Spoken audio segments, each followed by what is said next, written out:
Hey everybody, and welcome back to Sweatpants BI. It's me, Sean, here. This week I'm kicking off a series of videos that I've been sort of tinkering with for going on, I'd say 6 to 12 months now, where I'm going to start looking at some dashboards that I think are pretty illustrative of pretty poor I would say Power BI design, but honestly, I think these are pretty poor examples of business intelligence reporting and dashboard design in general. And I call this series Dashboard Redemption. And this is kind of a tricky topic for me to talk about on the channel because, it's really easy for me to be super critical of some of the dashboards and reports that I see people posting as their portfolio or part of their learning journey on LinkedIn. I've been building Power BI reports for really close to a decade now. I've probably built over 1,000 of these things. And I've been, sort of evaluating and providing feedback on these tools for years now. So I've built over 1,000 tools, and a lot of the reports that I'm probably going to bring to this channel are for the people that created these reports, maybe one of their first 5 dashboards. For some of these people, it's going to be their first dashboard. So the whole purpose of doing dashboard redemption is not for me to appear like a gigantic jerk, being super critical of people who are building their first tools. It's not about that. Most of these people, again, this is a learning project for them. They are to be commended for trying to build one of their first BI tools. They are to be applauded for trying to learn a skill. None of the critique that you're going to hear in any of these videos is intended to be personal or to, say something like, man, I think you really need to reconsider having a BI career or data visualization. No, it's nothing like that. Everybody starts somewhere, but that said, I do feel like I see a whole lot of people that are earlier in their BI careers and who are trying to design their first tools, making a lot of the same mistakes and also doing some things that are just classic sort of Power BI and business intelligence reporting errors that are at least, if not easy to fix, at least easy to have a conversation about. So what I wanted to do was start a series of videos that I call Dashboard Redemption, where I'm just going to take some reports that I see people posting on LinkedIn. If there are data sets that I already have, I'm going to attempt to recreate what they did, maybe move the visuals around so that it's not super obvious that I'm ripping this particular person's report apart. Again, I don't want it to be like, hey, this week I'm tearing apart so-and-so's dashboard. No, I don't care who built it. I only care about recreating the mistakes that they created so that we can have a conversation about how that report could have been better. And hopefully if you're somebody who's new in your BI career, you're going to see some of these mistakes and ask yourself whether or not you're making the same types of errors or mistakes in your own reporting. But when I say mistakes, I'm not talking about like calculation issues, like someone said 3 plus 3 was 7. Not talking about that stuff. Calculation issues, math, that kind of stuff is going to vary from project to project. Sorry, you're responsible for your own math. I'm not fixing those sorts of nitpicky things. I'm talking bigger picture here. I'm talking about the whole conceptualization and design of the report and whether or not it's successful. So, with that said, today we're going to get into our first dashboard redemption video, and this one comes from LinkedIn. It's a report that I saw someone post using a Lego data set that I've already talked about a couple of times on this channel this year. It's one that I used to experiment with some data storing and narrative elements. I also know for a fact the Lego data set that's been going around that I've seen some people using is super dirty. It's a kind of bad data set. Honestly, I found it to be a very disappointing data set, and I wanted to do all kinds of cool data visuals about Lego that I just couldn't do because the data set was super dirty and missing a lot of information. And yet, I've seen a bunch of people, making their own Power BI reports off of it, including the illustrative example of poor Power BI reporting that I'm going to show you. So we're going to talk about what is wrong with this specific type of report. And I'm also going to, of course, walk you through some ways that you can fix those issues. So let's go ahead and hop over to Power BI and look at our example of poor Power BI reporting. And here we go. Here is the before version of the Power BI report. So first things first, when you're building a portfolio piece and you're looking for feedback and you're trying to present, the best example of your work on something like LinkedIn, one thing that I always tell people first, if you're gonna add a like an icon or something like you see here where the person, put the Lego icon or logo, whatever you want to call it, try to make it so that it's not scrunched or squished or distorted like it is. If you actually manipulate the icon like so, it should be roughly square. But I did notice in the specific person's report right out of the gate, we had this very squished logo icon. Honestly, given the design of the rest of the report, I would almost ask myself whether or not the Lego icon is even really contributing anything and if it's even relevant to include. At the very least, this red and the yellow has nothing to do with the colors being used in other places and might be distracting. I would either go for a simplified Lego icon or logo if I were looking for one on the internet, or just scrap it entirely, which I feel like is the safest bet. The next thing that I want to talk about is the title here, the evolution of Lego sets. If you are going to call your report something like the evolution of Lego sets, it ought to be pretty obvious looking at the report what the evolution is, or at the very least, present some insights that you found or something that you found interesting that describes the evolution of Lego sets. When we're talking about evolution in any business intelligence report or across data, I would expect to see a lot of time series visuals, and I would expect to see a lot of data visuals that sort of embody the change in Lego sets over time, maybe by decade, since I think this is like a 50-year data set running like 1970 to 2022. The fact that I immediately look at this and I don't, immediately understand, okay, here's a visual with a timeline and it's showing some of US retail price over time. Okay, it looks like maybe things are getting more expensive. I don't know. We'll talk more about this in just a second. But okay, so the only evolution of Lego sets, insight that I can immediately glean is that maybe things are getting more expensive over time. And also over here that, there's another time series visual that helps me see, okay, Lego's releasing more sets, I guess, over time. And there are more pieces, which I guess makes sense. Is this visual particularly interesting to know that Lego is releasing more sets and also more pieces, I guess, associated with sets? I don't think it would make sense to see that, Lego's releasing more sets with fewer pieces. Anyway, there are only two visuals here that have sort of a time series element. There is a slicer here, but I'm not immediately sort of getting any sort of narrative around the evolution of Lego sets. Up here, I have the total number of pieces, 3.29 million. Again, this is just all of the sum of Lego pieces across all of the sets in the data set. I don't really understand what I'm supposed to do with that information. That's just 3.29 million. Is that not enough pieces? Is it too many pieces? That, this KPI up here doesn't really mean anything to me, and it doesn't really, make me think about, what I'm supposed to do with that information. And up here, I have another KPI card telling me the total sum of retail price, and it's $262,000. Okay, that's clearly not Lego's sales for any time period. That's way too small, $262,000. So what even is the sum of retail price? For this, I guess I'll go over here to the data set. And okay, US retail price, $1.49, $7.49, $10. Okay, these are just the prices for these different Lego sets.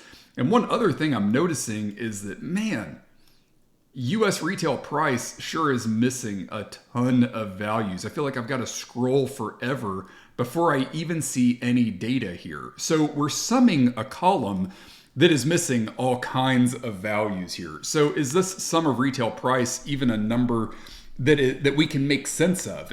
Does this number really represent anything? We can't even conclusively say that this is the sum of all Lego sets in the data set because most of the values are missing. So again, my 2 cents, neither of these KPI cards are even worth reporting on. I can tell you that in a real world business scenario, they're going to cause more problems than insight because, it's not immediately clear to anyone looking at these that A, they're accurate, or B, that they, are intended to sort of drive any kind of action. Another thing that I'll point out from a design perspective too, that is just a pet peeve. I see some people, do this well. I find that by and large, a lot of people don't implement this very well, and that is when you have slicers in different areas. Like over here, I've got presumably a year slicer running from 1970 to 2022. Down here, I have an age slicer that runs from age 1 to 18. It kind of has me wondering, are there any 18 and up Lego sets? Like, who has to be 18 to build a Lego set? Are these some like R-rated Lego sets? What is going on with these Lego sets? But regardless, we have an age slider over here. So one thing that we might want to do is go back to our data set and see if age range is a clean field to use. Age range men. Still not seeing a whole... Okay, there was some data just now, then a lot of empty values. And... Okay, I think I just passed one that had 18. I'll never find it again. Okay, 18. Andy Warhol's Marilyn Monroe, The Beatles, Marvel Studios, Iron Man, Lego art pieces. These are for 18 and up. Okay. I'll take them at their word for it. But I was like, what does an 18 and up data Lego set mean anyway? But anyway, going back to the original point here, you want to really think about the user experience. On a one-page report, this isn't a huge deal. But the fact that we have slicers in different areas just means that the user is more likely to overlook one of these slicers. Or their eyes are going to be down here on these two, fancy sliders. And they're not even going to notice these slicers up here that look like cards because they're right next to the cards. Also, if this report had multiple pages, we would want to make sure that our slicers are always in the same place for any of our potential users so that they don't even have to think about where the slicers are going to be. They should just automatically know where their slicers and controls are. I use a lot of video game sort of logic and thinking, but if you are playing a video game and you have a certain button on your controller that pulls up your HUD with all of your controls and your map and your quests and everything and your inventory, how annoying would it be if that button changed throughout your game? Maybe in any given level that you're on, your HUD is opened by a different button on your controller. It'd be super annoying, right? Well, imagine that you're the user of a Power BI report. You want to make sure that your slicers are always in a designated area because every time your Power BI user changes pages or navigates throughout your report, you don't want them to have to visually reset their minds just to find, where are the things that they need to find what they're looking for. You want to minimize the user's discomfort with your Power BI reports so that they can focus on the insights. And the more that they're focused on insights and finding and learning what they need, the more that they're likely to come back and keep using your report. And if you're constantly moving stuff around on them, or if you have your slicers in different places, it's just going to require more of their sort of mental and brain capacity to find the things that they're looking for. And when people have to spend a lot of time thinking instead of learning the insights that they're looking for, that just increases their chances of getting frustrated with your Power BI tool. Other things that are on here that I would say, are worth a conversation. I've noticed, for whatever reason recently, I've noticed a lot of people building Power BI reports with these funnel or tornado charts. Looks like they are called funnel charts here. Funnel charts are used to visualize a process being broken down. So like in other words, if miscellaneous represents 100% of our pieces, licensed should represent some subset of this 5,891, and this should represent some subset of the 2509 up here. So you'll notice that as I hover, that there's a percent of previous number coming up for each item here. That is because a funnel chart is used to basically visualize the whittling down of a group of data. In like a sales funnel, this would be like a lead to order conversion or something like that. Like the first value here would be all of the leads that reached out with interest in our product that were generated by marketing. The next item would be how many of those leads were we able to contact and get that person on the phone. The next step in the funnel would be how many of the people that we talked to were we able to, to come up with an opportunity for or an order. And then the next one would be how many of the people that we discussed an order with actually ordered that specific product. And then, how much money did we get, things like that.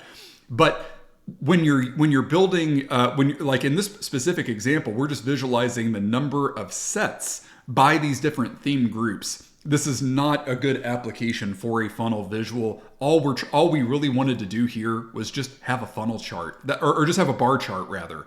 This is just a classic bar chart scenario. This is what this visual should be. It's not a funnel. Using a funnel chart was a poor choice here. Going to the left now, I'm going to ignore the pie chart people. I would say pie charts, not necessary. This is not a good example of a pie chart. This is honestly, all you need is another a bar chart here because there are only maybe 3 or 4 wedges in this that I can even read. This is not a good example of a pie chart. Pie charts are almost always the wrong choice, but this is an especially poor a place where you should use a pie chart. And also we're visualizing the number of pieces by category. Like who cares? Like, again, these are all just the random Lego pieces, across all of the different sets that are in here. And so, okay, like, especially if you look at this data set, some of these are books, some of these are random, some of these are collection, and some of these are just normal data sets. All this pie chart is telling us is that about 91% of all of the pieces across these Lego sets come from normal Lego sets. Doesn't seem particularly interesting to me. I would expect normal Lego sets to make up the vast majority of Lego pieces. So anyway, I would say that, the first thing that I'll do to improve this page is just scrap this pie chart entirely. But now let's go on to the next visual here. Sum of US retail price. And we see, values starting at about $95 in 1991, running all the way to 2022, and it says 28,969. This is the sum of US retail price by year. We already know that US retail price in our data set is a crazy dirty field that's missing all kinds of values. And so because of that, you have kind of a misleading visual here. Yes, it looks like, that the prices of our Lego sets are increasing by a little bit up until, maybe about 2004, 2005, and then they just really take off. So somebody could easily inadvertently get the conclusion that, man, the prices of Lego sets are really increasing and taking off in the 21st century, when really this is just a data quality issue.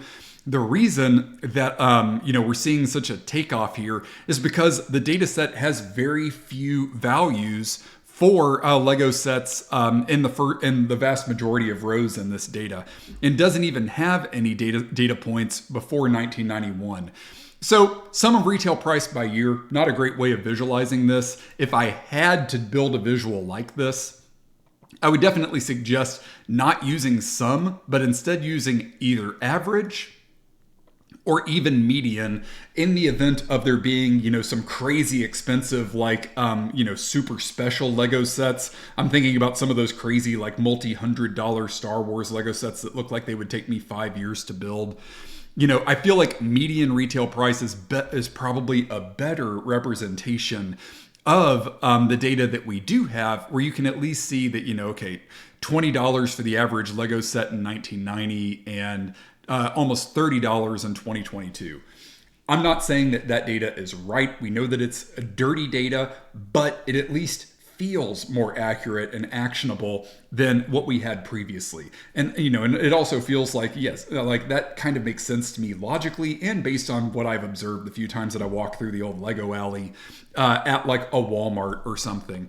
And if you wanted to be even more diligent, you could even add like a subtitle to this, just kind of explaining, hey, retail pricing in the data set is a little dodgy. We're missing a lot of values, but based on the sample of values that we do have, this is the trend that we're seeing for median pricing for Lego data sets. And then you can start to explore what else might be happening in the data to drive up median retail pricing. But I can tell you that just summing the retail field, not a good fit for this report and for this data set. The next visual that I want to talk about is the sum of pieces by theme, where, it's not the worst choice in the world, I guess, using a more vertical bar chart, but notice that most of our values are cut off. All we can see is star, tech, city, creator. I didn't know if it was creature. An easy fix there might be to just flip this visual entirely so that you can actually read all of the values on the axis. There's still plenty of room to, compare the bars. But this is probably a better fit for a horizontal bar chart than a vertical bar chart. And I already talked a little bit about this line chart. Overall, I'm not sold as to whether or not this is an extremely useful visual. I think it already makes intuitive sense that as Lego releases more sets over time, they're going to have to make more pieces to accommodate those sets. And also, at a glance, it's not immediately clear which axis goes with which line. You have to go up here and reference the legend. And so you'll also notice that these lines look like they fit really close to each other, but the scales are completely different. If we actually visualize these on the same line, it would look something like this, which is even less interesting. But while this might look like a good example of a line chart, I'm not really convinced that we're really learning all of that much. And last but not least, my final bit of commentary on this chart is that we have a tree map here, and it is not designed particularly well. Because right now we have theme group in our details and theme in our category. Now, immediately when you're talking about tree maps, this is kind of a logical failure here, right? A category is typically a collection of smaller things. Like we have, like in this data set, we're going to expect things like the Millennium Falcon and all kinds of other things to make up the Star Wars theme or category of Lego sets. Star Wars is a specific classification of a whole bunch of Lego sets, and within that, there are all kinds of, specific Star Wars ships and locations and Lego sets sort of spanning that rich money-making mythology. So when we have a category and we see something like theme, and then for our details, we have theme group, you should already be asking yourself, should these be switched? Theme group sounds more like a category to me, and theme sounds more like a detail. And now we have what we should have for this tree map. In general, I'm not a huge fan of tree maps. I think that they're just more complicated, square-shaped pie charts. But tree maps can be okay when you have two fields that you're visualizing and they're already sort of inherently hierarchical.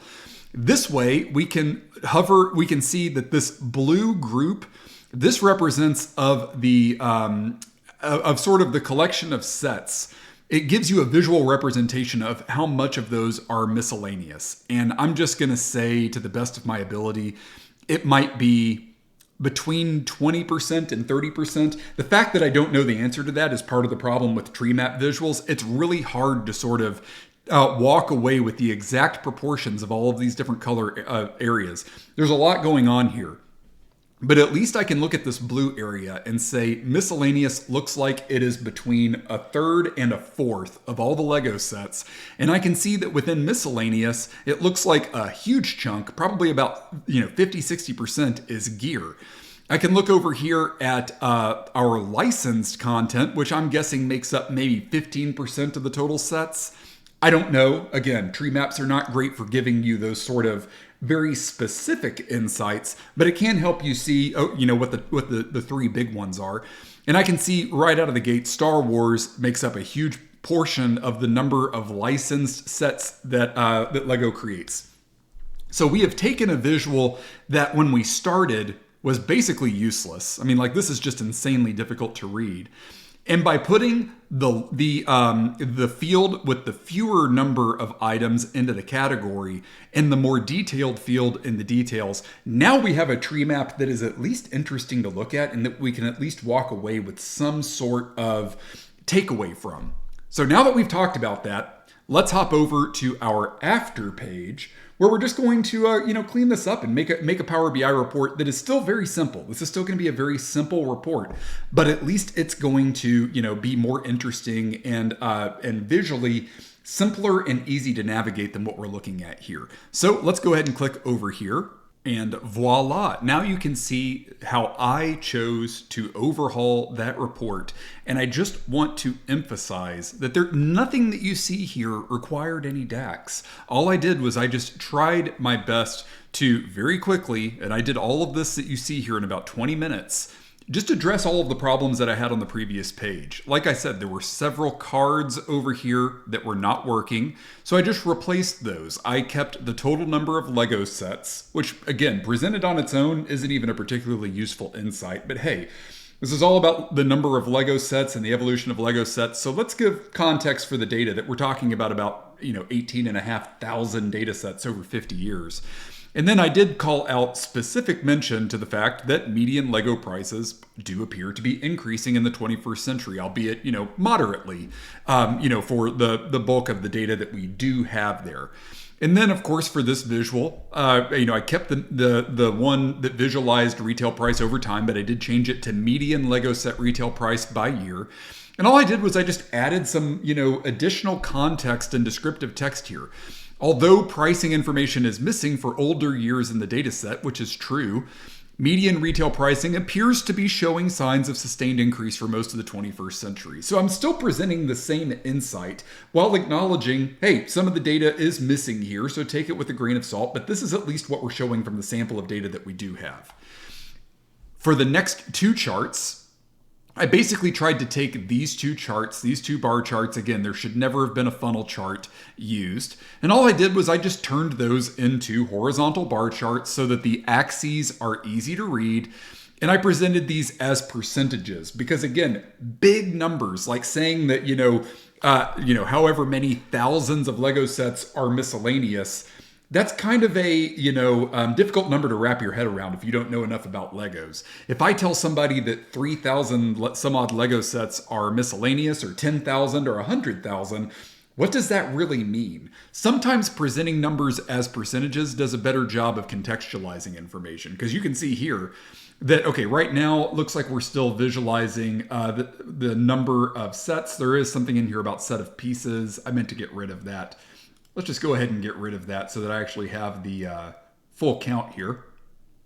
And we can see the total number of miscellaneous sets is 5,891. But what does that mean, right? Like, chances are off the top of your head, you don't know if that's a lot, if it's not that many. By presenting this as a percentage, I'm able to tell somebody very quickly or help them see miscellaneous sets represent about a third of all of the other sets in the data. It's just an easier way of sort of presenting those big numbers. And I did the same thing over here, where if you wanted to know, broken down by theme, what percentage of our sets are gear or Star Wars, you can easily see here 5%, or if I hover on Star Wars, let's go ahead and drag that back in here, count of set. There we go, count of set for our tooltips. Okay, Star Wars, 863 sets, but about 15% of our sets are gear. Just an easier way of sort of laying out these very, very simple visuals.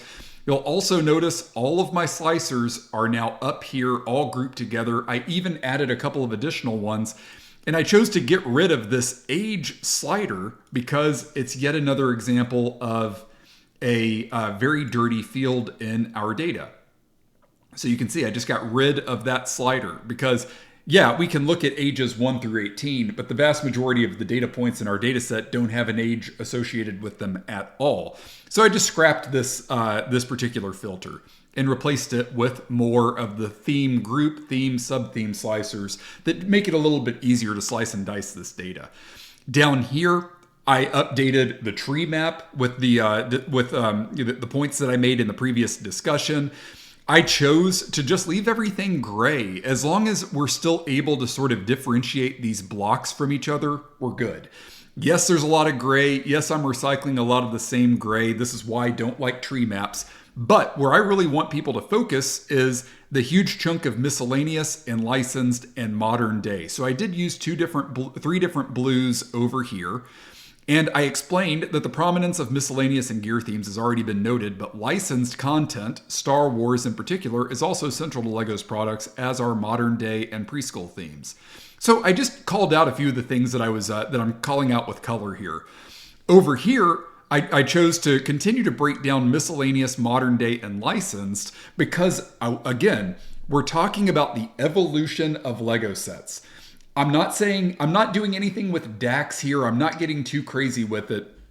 I'm just trying to create some visuals based off of the data that I have super quickly and make those a little bit more interesting to read here. I chose, for no particular reason, to focus on miscellaneous, licensed, and modern day so that I can create a visual here that allows people to see the evolution of LEGO's sets from educational and preschool stuff to miscellaneous, licensed, and modern day content in the 21st century. And you can see this huge spike in miscellaneous content. You can see this blue line here where licensed content's really taking off, and modern day. I want to be clear. I could have spent all day getting much more complicated with this report. I could have completely changed all of the visuals, but this is a dashboard redemption exercise. I wanted to take the bones of the ideas that were over here in the initial report and just turn those into a better example of what Power BI and data visualization can accomplish. This is not intended to be perfect. This is not fancy. I deliberately did not want to use any DAX, and I didn't want to spend a whole bunch of time manipulating the data. I just wanted to take the ideas that the original report developer had and just turn those into something that are more worthy of putting on LinkedIn, more worthy of really flexing your muscle, and of course, I would say much more worthy of sort of giving you feedback or helping you think about how to take your first handful of Power BI reports and transforming those into something much stronger for your portfolio. This Power BI report is not perfect, but it is so much better and more insightful and more interesting than what we're seeing over here by just eliminating the noisy background color, eliminating the noisy interior shadows that were used. That's another aesthetic thing. The person that built the original report used interior shadows on everything, which defeats the purpose. Then it just becomes an aesthetic thing. Instead of using drop shadows only when you want to make one specific number or highlight jump forward. For example, if we wanted this visual to really jump off the page and make more of an impact, we could have added something like a drop shadow. Let's move that outside and let's give it, just a dark gray drop shadow and make it like that. Then we have a report that or a visual that pops out a little bit more, even though I still think the drop shadow in that specific example isn't really, doing anything. But just wanted to kind of be clear about some of the aesthetic decisions that were made on the before page that I see people making every single day. All they do is add complication and noise to the report, whereas clean reports that use as few colors as possible and really focus on a story do a much better job of presenting the information. So once again, I want to make sure that I am super clear because honestly, I've been wanting to do this series of videos for a long time, and I kept wrestling with how to give feedback to essentially a complete stranger's work, while also not sounding like a jerk and not, patting myself on the back for seeing a whole bunch of things that are wrong with someone who is learning Power BI and who is building one of their first reports. Again, if you happen to be or even think that you might be the person who designed the report that I redeemed today, again, I applaud you. I know that you're learning Power BI like so many other people. Your first dashboard is quote unquote bad or poor because it's supposed to be, because you're learning Power BI. Don't let any of the feedback that I'm giving here, don't let any of these critiques thwart you or hinder you or slow you down in your journey at all. You're doing great. If you see some of the same flaws in your Power BI reports that you're building, even if you've never seen this report before and you're like, that's not mine, Sean. If you see some of the same problems that I'm talking about in your reports, learn from those, take them with you. Just want to, I've been wanting to do these dashboard redemption videos for a long time because I know that there are so many, mistakes that I see people making day in, day out that are pretty easy to fix, but I got to figure out a way to get that feedback to people without raising my hand and being like, hey, I'm Sean Chandler, I'm on LinkedIn, and I saw your report, and this is how you should fix everything. I feel like that's also not a great way to engage with people on their learning journey by just offering up my unsolicited feedback out of nowhere. People that come to this channel, I know that they're interested in my Power BI builds and my aesthetic eye and my design, style, I guess. So I thought that was just a good, safe way to sort of, call out the mistakes that I'm seeing newcomers to Power BI make without getting personal or, risking any specific person who is a student who is learning Power BI, feeling attacked or getting discouraged, because I'm giving them feedback. So, going to continue to do these. I enjoy doing stuff like this all the time. It always gets me thinking. And it's also very interesting for me to look at sort of the things that people who are new to Power BI are learning and sort of where they're starting with their approach to designing Power BI tools. I remember my first Power BI reports, they sucked. So it really makes me happy to be able to sort of apply the things that I've learned over the past decade to helping people who are now just learning Power BI in 2024, hopefully get some of the advice and feedback that it took me years to get so that they can push those skills forward. So if you enjoyed my first dashboard redemption video, or if there are any other things that I missed that you wish that I had talked about that you noticed in the before version of that report, call them out. By no means was I intending to be exhaustive. There were other things that I could have commented on that I chose not to. But I would be curious, so that everybody can learn together. What are the things that you saw, or what are the things that I fixed that you think weren't broken? By all means, sound off in the comments. I'd love that feedback as I consider doing more and more of these videos. In the meantime, if you liked my dashboard redemption, feel free to like or subscribe to Sweatpants BI, and I will see you next time, probably in a couple of months with my next dashboard redemption. Thanks, everybody.